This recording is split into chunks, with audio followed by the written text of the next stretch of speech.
幸福绿皮书》今天在第91届奥斯卡奖勇夺最佳影片等3奖。片中饰演钢琴家唐薛利的虽是本届最佳男配角奖得主马赫夏拉阿里，实际弹奏片中优美乐章者，则是该片编曲家鲍尔斯。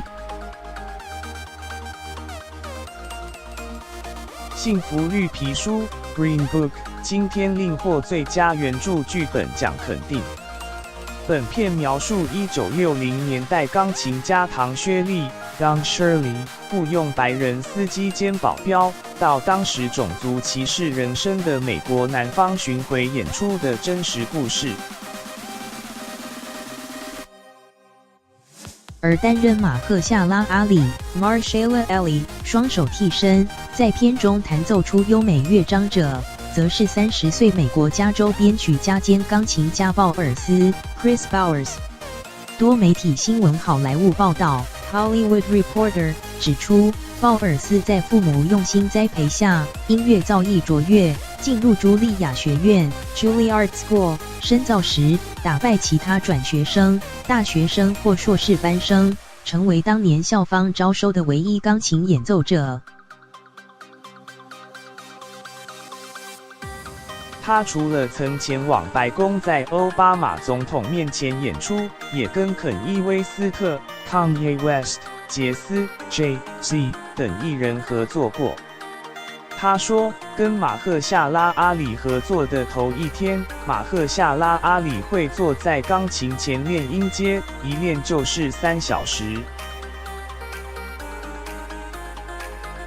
鲍尔斯还说，拍摄时他会在角落弹空气钢琴，好让马赫夏参考双手在琴键的位置。鲍尔斯表示，最困难的部分是他没有乐谱，他必须用双耳去听唐薛利的演奏并进行抄写，并在3个星期内学会并练会所有音乐，有时一天要练上8、9个小时。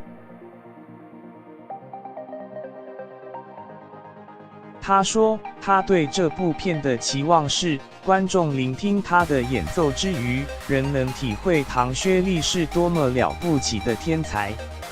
鲍尔斯告诉好莱坞报道，虽然时代不同，他很能体会唐薛利的煎熬，尤其能体会片中唐薛利感叹他外表太黑不能当白人，行为却太白不能当黑人的尴尬。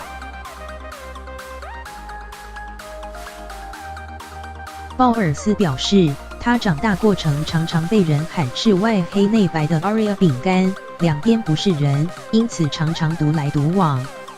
他表示，电影电视配乐这一行很少有非裔面孔，他希望往后能继续当自己，或拉拔非裔年轻后辈，让他们知道有这种可能性及这条路可走。中央社